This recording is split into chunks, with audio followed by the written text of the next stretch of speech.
If you could speak to somebody that would be suffering silently or that's silently struggling with their mental health right now because of, again, that languaging, or they feel like they're alone and they don't know where to go or who to confide in, who they can trust, what would you say?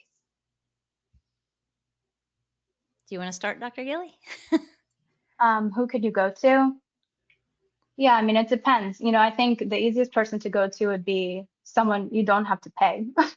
So like a friend, right? Or a friend or your romantic partner, someone you really trust. But it depends on what the issue is.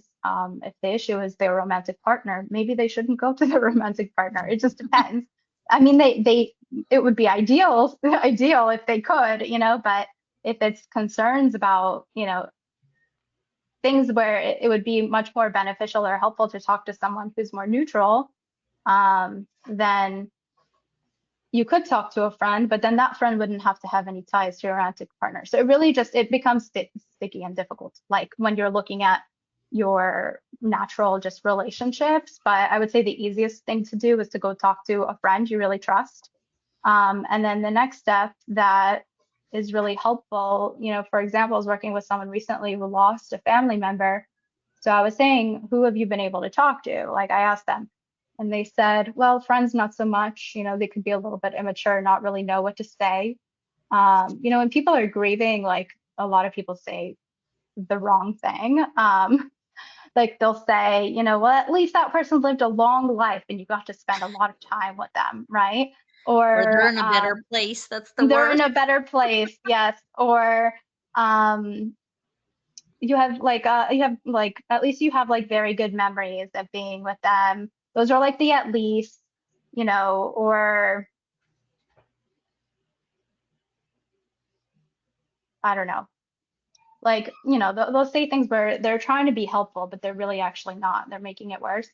And so people who aren't necessarily like trained as a coach or a therapist, right, or a psychologist or even like a psychiatrist, like they might not necessarily understand that the best thing to do is really just to listen and be there for the person and tell them that you care about them, and that whatever they need, like you're here for them. Like that's it. It's that simple.